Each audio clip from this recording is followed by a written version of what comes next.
thoughtful ideas and suggestions for guests and Great topics. events, programs, and student activities. All the countries and listen to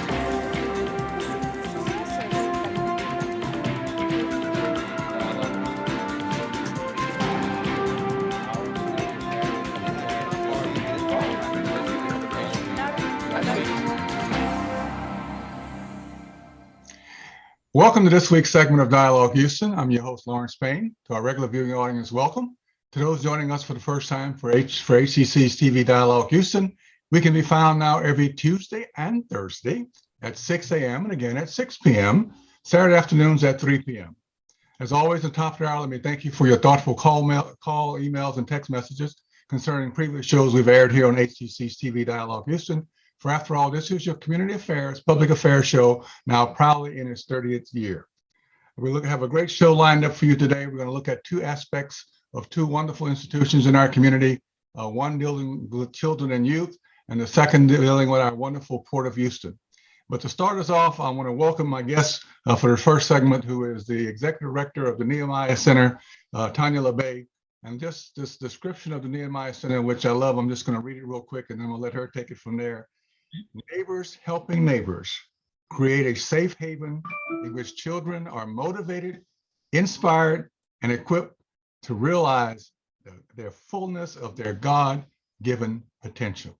Doesn't get any better than that. That's what we all supposed to be doing, right? That's what we're all supposed to be doing, right? Yeah. Tonia, welcome. So great to have you on Dialogue Houston. So tell us about the Nehemiah I Center. appreciate the opportunity to be here. Tell us about the Nehemiah Center.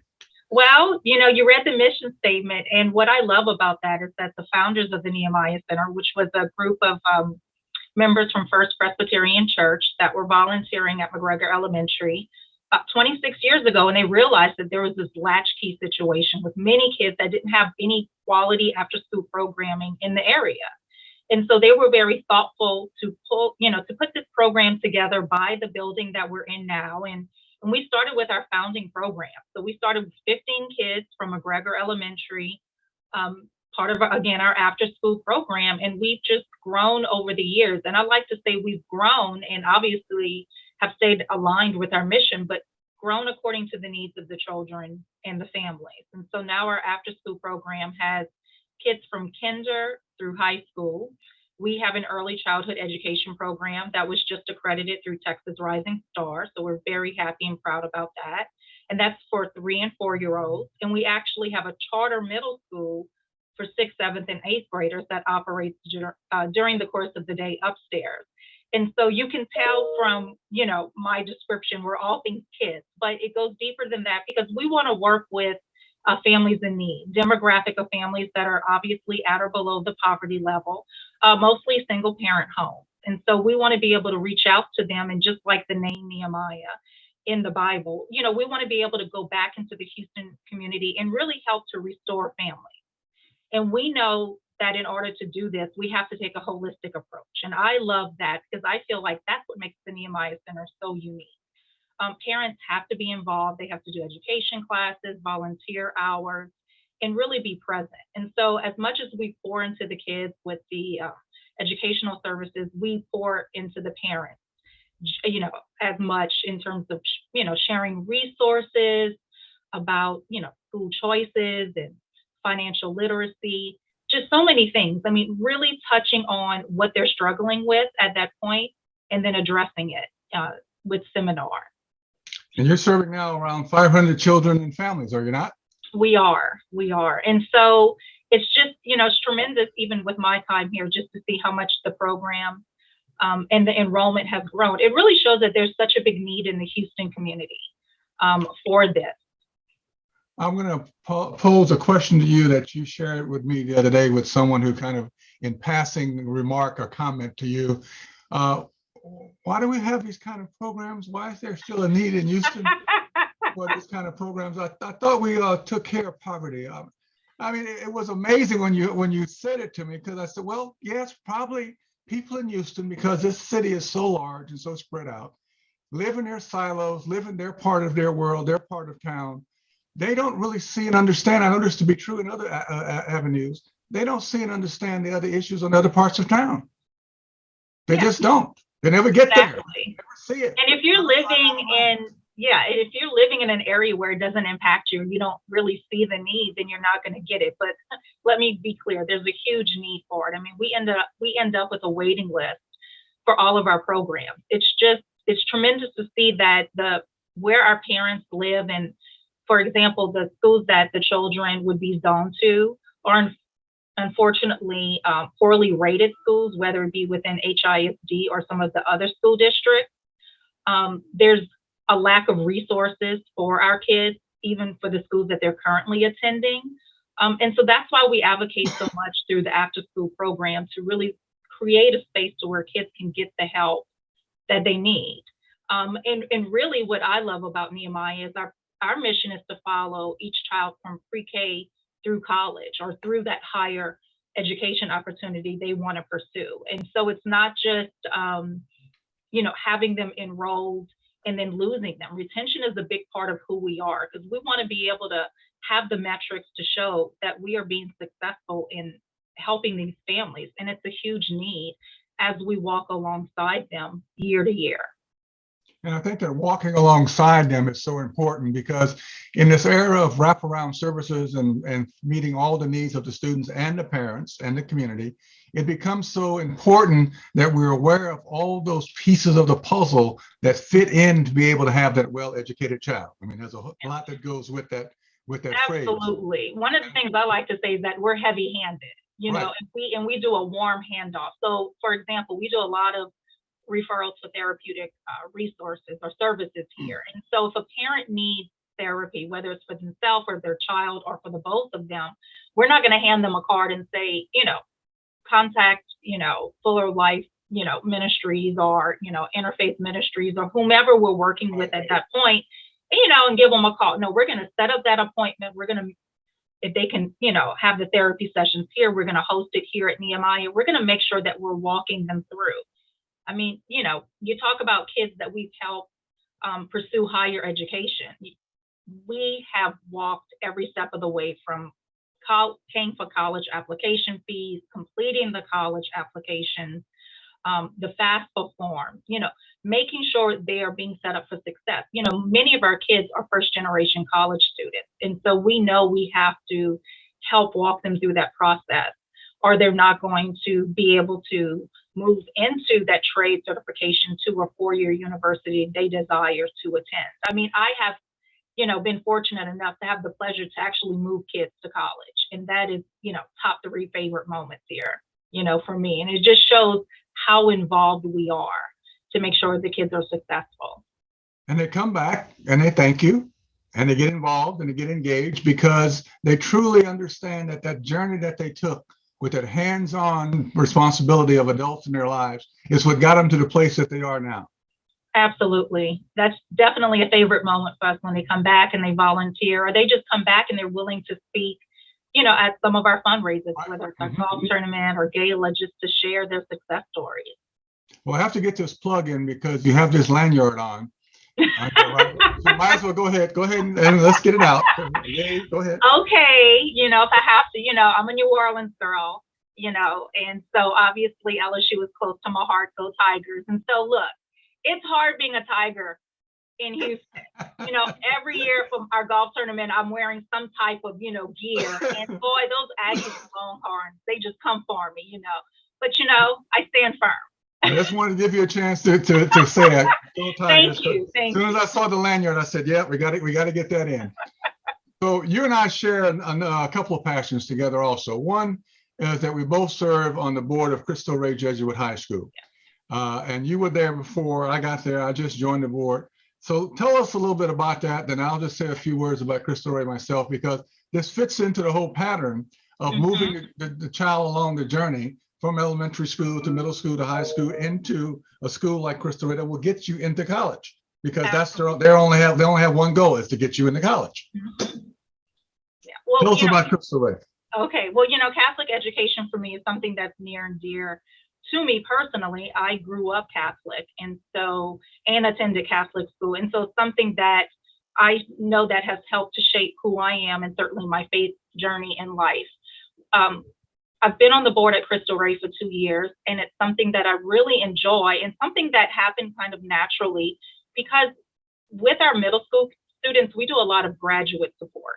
So we have Dr. Ellen Welsh that will come in and meet with the families and talk to them about school choice options. And obviously we advocate very heavily for Crystal Ray because we know that this is the type of school we want our kids in, that's college preparatory. And so it's just such a strong alignment to where we have had, I can't give you an exact number, but every year we have at least 3 to 5 kids from our middle school that end up applying and testing in for Crystal Ray. And it's exciting for our kids to have that opportunity. And so I get a lot of pleasure when I'm visiting the school and I get to see some of my former Nehemiah students that are now enrolled at Crystal Ray. It's definitely a full circle moment to really be able to partner with other people in the Houston community in terms of with education, to be able to align and make sure our kids are successful. We all have the end goal, the same end goal. And we have space and we have openings and there's a admission process, but we make it very flexible. Work with the student and the parents to make sure you can get in because we want to avail you of that very special education that a Jesuit school gives you in preparing men and women to serve others. That's their whole mission. And I think it's important that we say to you that there's a way, if you never thought you could afford a Catholic education, private school education, well, here it is, parochial school education. Here's the one that will make it happen for you because there's this flexibility in the way we approach that. So let's talk about those barriers that you mentioned earlier. Whether there's kids at Nehemiah or Straight Jesuit, this whole societal thing that we're in the middle of, in the way it views African American and Hispanic American students, and there's still this stigma carrying over about the other, or maybe not as good as, or not as good as the other, and the secondary kind of way we think about poverty and impoverished children, and that we have to do special things. It's all convoluted because embedded in that historically and presently, there are facts, but there are also myths. There are also half-truths. The ability for our young people to compete and to be able to be successful is there. It just takes the right crucible, the right environment, and the right nurturing to make sure it happens. Does it not? Absolutely agree. To put in very layman terms, and I've said this before to other people, our demographic is working poor families, but no one wants to be poor. No one wants to stay in poverty. One of the goals, obviously, of the Nehemiah Center is to break the cycle of generational poverty. What our parents lack, and I think that's part of the stereotype that you were talking about before, is that people think that when you're middle and upper class, that they have access to the same resources, they are aware of the same resources or opportunities. And let me tell you, that is just absolutely not true. And that's why, working with the whole family is so important. It's really tremendous to see when we equip the parents with the opportunity to learn about school choice options, about investing in themselves and educational opportunities, or even certification programs for themselves to improve the environment within their family home and financial benefits, how great that is. And the difference that we see when parents actually gain that understanding. I mean, we do financial literacy classes, and I invite Mitchell Copro, who is our business banker with Origin Bank, to come in and do a seminar, for example, for first-time home buyers. That is the seminar that is so heavily attended. And you know why that is, Larry? It's because our families that we work with, they're not going to go into Bank of America or Wells Fargo and say, I'm thinking about buying a home. I'd like to know interest rates and, your process. They feel very intimidated. And so even though many of them could very well be on the way and learn how to get on that road to home ownership, they just don't have the acumen or just know how. There's that intimidation. So we love to be able to present certain topics like that so they can learn. That's important because in the essence of all of this is the valuing of the human being as an equal human being. Absolutely. And seeing the other person sitting across that desk, across that table from you, as an equal human being, and the way you treat them as a customer, client, a consumer, constituent, whatever it may be, that you have the sense in your being to recognize and respect that person across the table from you as an equal human being. And I think that's the value we're missing. We devalue people based upon a lot of social economic stuff that we factor into it, but still across from you is a human being. Well, yeah. And then I think also, like you said, I think acknowledging that minority families that are at or below the poverty level are not on the same level playing field as others. Right. And so we have to own that, and in order to, move forward and get them the resources that they need, be open to saying, we know that this is the truth. This isn't a myth. This isn't a stereotype. This is actually what is happening in our community. Which leads me to the last part of our discussion in the time we have, is that we're both now involved in a project called Houston 2036 that looks at the issue of equity, because everything we've been talking about here in the last few minutes has been about equity. And equity is the big issue, not equality, but equity. And equity is one of those things that, depending on how you understand and define it, it is something that is owed and due every human being, or it's not. There is no kind of sorta, there is no más o menos, there is no more or less. Either there's equity or there's not. And so the challenge to get to equity, and the equity lens in which we must talk about how we get there, is the ability, first and foremost, in 2022, moving forward into the into 2036, by the way, which is the 200th anniversary of the city of Houston, why we're doing this, is to come up with a clarity of a definition of what do we mean by equity. Because equity has a social, economic, and a political, even has a deep moral, ethical, spiritual component to it. So we're working on that along with Tonia and a wonderful group of steering committee leaders, one of whom you hear from also at the second part of the show, to look at a conference in January 21st to be exact, that will try to look at this deep dive around discussion and the definition of equity. So how do you see equity playing in the work that you do? Because you just so well talked about the families and what poverty is and what poverty isn't, and the need to have in education, in whatever the social services are, this question of equity. Yeah, for me, education equity is, one of my hot buttons. On my LinkedIn page, I call myself an education disruptor, because I'm always up to good on the behalf of, the children we serve and their families. There is a disparity in the education community, especially with the kids that we work with. And so, that's what we're, all the services that we're pouring into. The whole reason why, for example, we started our own middle school here was to address the issues that our kids were struggling with. And so I feel like before we started our middle school, we were taking a very reactive approach to things. Remediation issues, assisting the kids with going to summer school every single summer. So do we continue to be reactive, or do we create for our own community a very proactive approach? And we know that at the middle school level is where our kids were really struggling. And so that was the premise of us starting the middle school. So I think that's a really good example to show how we wanted to address those issues and concerns. And so that by the time they're entering a high school, going to Cristo Rey or whatever school choice they decide on as a family, that they are equipped and ready academically to succeed. And it's not that constant motion of kids not feeling successful in school. When you have children that don't experience academic success year after year, that's where the truancy issues happen. That's where the dropout rate contributes. And don't get me wrong, there's other environmental home factors that play into that. But to me, that's the sticking point for us. The other big thing for me is also the spiritual component. The Nehemiah Center is a faith-based organization. And so we're intentional that if you walk through our doors, we're going to share the word of God with that parent and child. We did a survey a few years ago to where we wanted to know from the parents, what do you really find value in? And for me, I really thought it was going to be, aftercare, feeding the kids.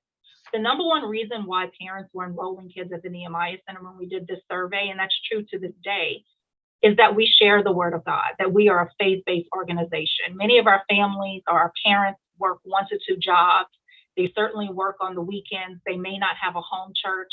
They may not be able to go to church consistently. And so this is something they want their kids to be able to grow up and have. They want their children to have a relationship with God. So that's one of the things I always say I'm most proud of, that we teach the kids how to pray, and most importantly, how to pray out loud and give God, all the praise that he deserves. But it's certainly a big part of who we are. But part of that human being approach is part of that God-centeredness. And I love the shift that you talked about, moving from being a reactionary, reacting, to being proactive. And proactiveness is the justice part. Proactive is the visionary part. All right. Reaction is charity. And I always say the big difference between charity and justice is that charity is about reacting to needs, circumstances, and situations.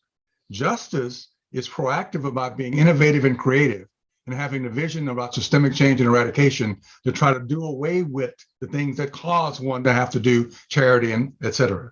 And I think that's the shift that we need to have more of.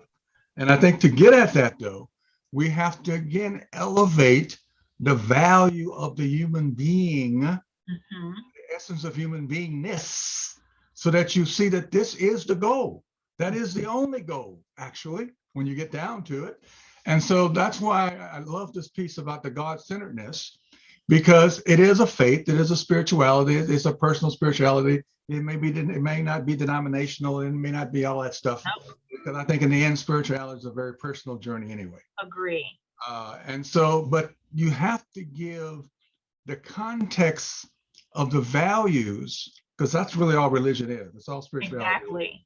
I mean, truly, I think if you were to come in and listen to our praise and worship for elementary school kids, it is truly like character education. Yeah, it's values. It's really teaching them how, who they should be in their life today and as they move forward. And then also learning to rely on someone. Our kids come to us with a host of issues and struggles. And so times are tough for them, even at that young age. And so giving them something that they can just hold on to during tough times, I feel like is so powerful too. But isn't that so important? Because we have stopped teaching values in character education in schools. We toyed around with teaching emotional intelligence for a little while, and that fell out of favor. Yep. And then the one that I thought for sure would take hold, and that's just me because I'm old enough to go back now through a lot of educational stuff, was the 40 developmental assets from the Search Institute out of Minnesota that gives a clear set of values for elementary school, middle school, and high school. You build upon one after the other. It still is a great model. And it's easy to adapt it. And they had a group here in Houston that was trying to bring it to Houston and inculcate it into the HISD curriculum. That didn't happen because of all kinds of political nonsense. But without that value-laden foundation, where do you go? Exactly. We had values. You went to Catholic school. I went to Catholic school. It was all based on values. Absolutely agree. And so I feel like being able to do that for our kids really changes the direction in their life and part of the piece of the puzzle, if you will, to help set them up for success. So it is, it really is important. And I think that's why, going back to what you were saying before about the equity conference, that we're all planning, many people that support the Nehemiah Center, and we are just so grateful for all of our donors and people that support us, are people from the business community. So I think being able to have this type of conference that will draw in people, obviously like myself, that steadfast in the trenches, supporting, just this equity hot button, if you will, is important.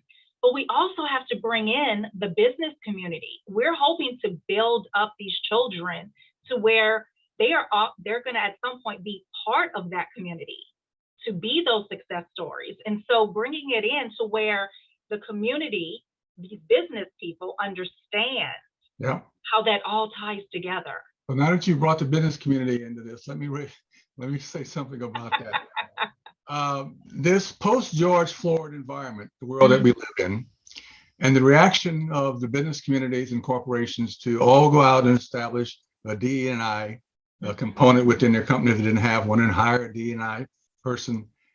Yet when you talk to those individuals, the employees, the workers of the various corporations, how their D&I is moving or helping or changing, it's a very slow, very tedious, Mhm. very they're wearing out people from the conversations and discussions because not a lot of action is happening.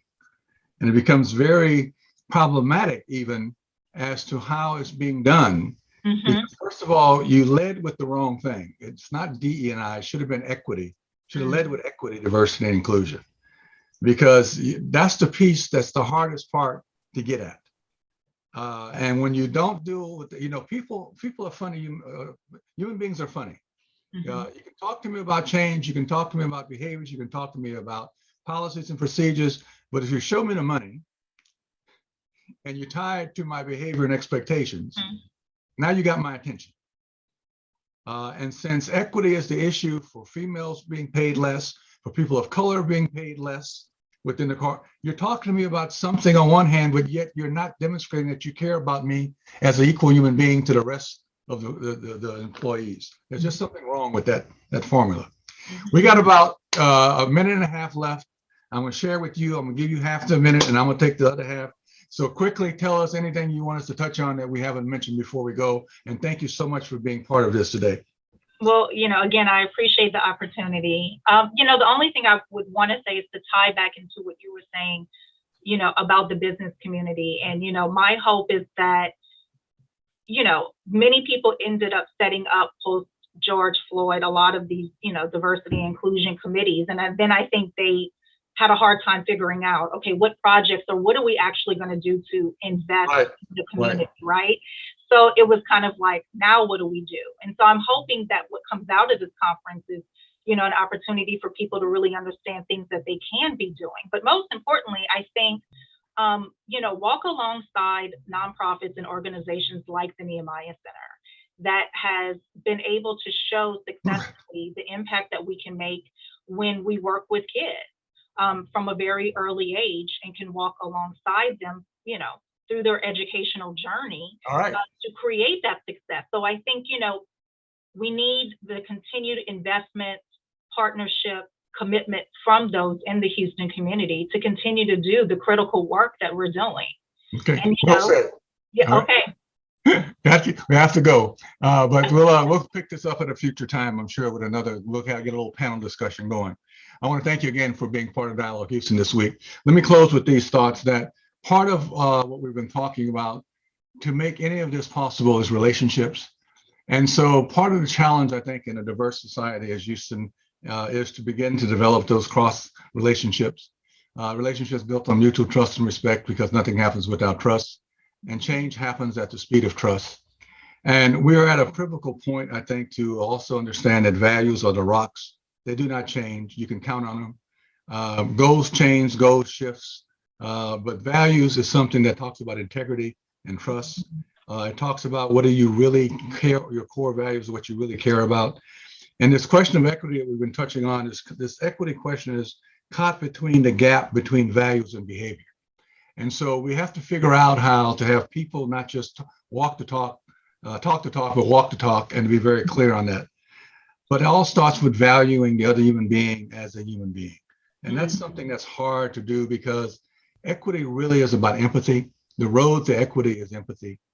And empathy is one of those things that is really hard to get at in a society of us and of we and us, and excuse me, of I and me and not we and us.